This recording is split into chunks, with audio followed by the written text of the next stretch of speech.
तो स्टूडेंट्स हम लोग आज देखने वाले हैं पास्ट इंडेफिनिट टेंस।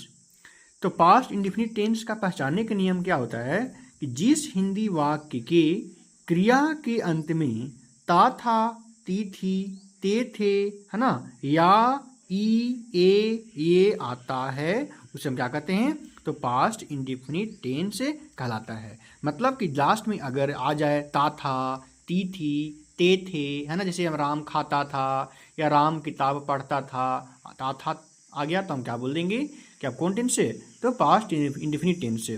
लेकिन हमको ये बोलें कि मोहन ने सोहन को मारा, लास्ट में क्या आ रहा है आ, तो लास्ट में आ जाए, ई आ जाए, ए आ जाए, है ना, या आ जाए तो क्या होगा आपका तो पास्ट इंडेफिनिट टेंस इसको हम कहते हैं।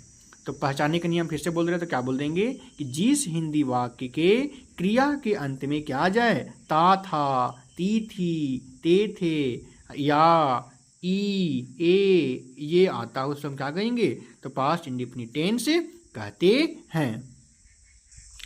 तो इसका कुछ एग्जाम्पल लेते हैं। जैसे में क्या बोल रहा है कि हम विद्यालय क्या करते हैं जाते थे, लास्ट में क्या आ रहा है जाते थे, मतलब कौन टेंस का क्वेश्चन है ये तो पास्ट इंडेफिनिट टेंस का क्वेश्चन है। हम यहाँ बोल दे कि हम लोग किताब पढ़ते थे, लास्ट में क्या आ गया आपका पढ़ते थे मतलब ते थे आ गया मतलब पास्ट इंडेफिनिट। फिर हम बोल दें कि मोहन ने सोहन को पीटा, पीटा भी क्या हो गया पीटा मतलब लास्ट में क्या आ रहा है तो आ भी क्या हो गया आपका तो पास्ट इंडेफिनिट टेंस हो गया आपका, है ना। राम ने रावण को मारा, लास्ट में क्या आ रहा है आ रहा है तो जो जब भी कभी आ आए, या हो, है ना, ई हो, ए हो, ता थे, इस प्रकार से कुछ रहेगा तो हम क्या बोल देंगे पास्ट इंडेफिनिट टेंस कहेंगे। ठीक है।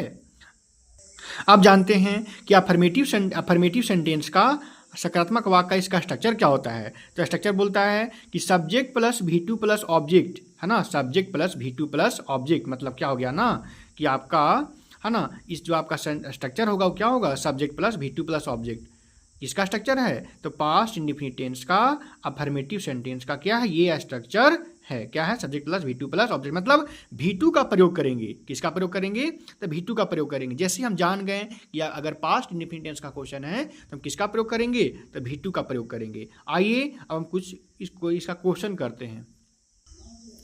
तो सबसे पहला सेंटेंस क्या बोल रहा है कि तुमने मेरी अंगूठी चुराई, तो देखिए लास्ट में क्या लगा हुआ है लास्ट में ई आ रहा है तो ये आ रहा है मतलब कौन टेंस है आपका तो पास्ट इंडेफिनिट टेंस है। इसका स्ट्रक्चर क्या होता है तो इसका स्ट्रक्चर होता है subject plus V2 plus object. तो अगर हम सही से देखें कि तुमने मेरी अंगूठी चुराई तो सब्जेक्ट के पास हम क्या लिखेंगे कौन चुराई अंगूठी तो तुमने मतलब क्या हो गया इसके पास क्या लिखेंगे सब्जेक्ट के पास तो यू। अब रहा V2 मतलब V2 का मतलब ध्यान दीजिएगा काम क्या हो रहा है तो यहाँ पर काम हो रहा है चुराना, काम क्या हो रहा है आपका चुराना, चुराना को इंग्लिश में क्या बोलते हैं स्टील ना।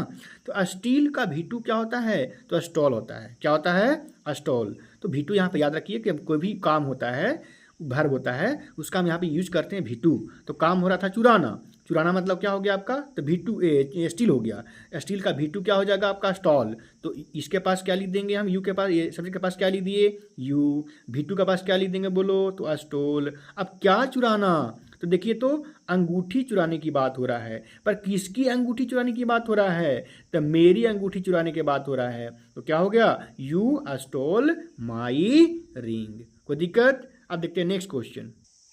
नेक्स्ट क्वेश्चन क्या बोल रहा है कि सीता ने रोटी खाई, देखिए लास्ट में क्या लगा हुआ है ई, लास्ट में जब ई रहेगा तो हम क्या बोलेंगे कौन टेंस है आपका तो पास्ट इंडेफिनिट है। इसका स्ट्रक्चर क्या होता है subject plus V2 plus object.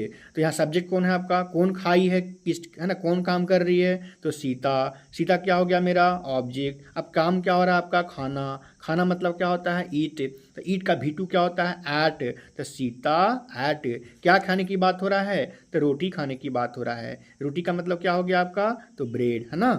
Next question की हम बात करें अगर बोल रहा है कि, है ना, राम ने रावण को क्या किया जी तो मारा, राम ने रावण को क्या किया मारा।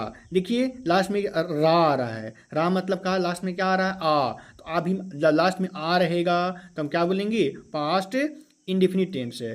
तो यहाँ इसका स्ट्रक्चर क्या होता है, subject plus V2 plus object. तो कौन सब्जेक्ट है, तो राम मेरा सब्जेक्ट है। अब मारना, किसी को जान से मारना, मतलब क्या बोलते हैं इसको, कील बोलते हैं। अब कील का V2 क्या होता है, तो कील्ड होता है। तो राम कील्ड, किसको मारने की बात हो रहा है, तो रावण की मारने की बात हो रहा है। तो राम कील्ड रावण, है ना। नेक्स्ट क्वेश्चन देखेंगे। तो नेक्स्ट क्वेश्चन क्या बोल रहा है कि, है ना, नेक्स्ट क्वेश्चन बोल रहा है कि मोहन ने एक पत्र लिखा। लास्ट में क्या आ रहा है, खा, मतलब आल। कौन टेंस है आपका, तो पास्ट इंडिफिनिट टेंस है। स्ट्रक्चर क्या होता है, subject plus V2 plus object. तो हम बोलेंगे सब्जेक्ट कौन है जी, तो बोलेंगे मोहन है। तो मोहन का मतलब मोहन बोल दिए, है ना। अब काम क्या हो रहा है, देखिए तो काम हो रहा है लिखा। लिखा मतलब लिखना। लिखना के लिए इंग्लिश में क्या बोलते हैं, राइट बोलते हैं। राइट का V2 क्या होता है, रोट। तो मोहन रोट, क्या लिखने की बात हो रहा है, तो देखिए एक पत्र लिखने की बात हो रहा है। तो मोहन रोट अ लेटर। तो ये आपका क्या था, ये आपका था, है ना, पास्ट इंडिफिनिट टेंस का कुछ कॉन्सेप्ट, और साथ में कुछ हम लोग क्या किए, तो क्वेश्चन के साथ क्या किए, प्रैक्टिस किए अफर्मेटिव सेंटेंस का। कल हम लोग देखेंगे पास्ट इंडिफिनिट टेंस का निगेटिव सेंटेंस, है ना। वीडियो अच्छा लगा हो तो प्लीज़ सब्सक्राइब और लाइक ज़रूर करें। धन्यवाद।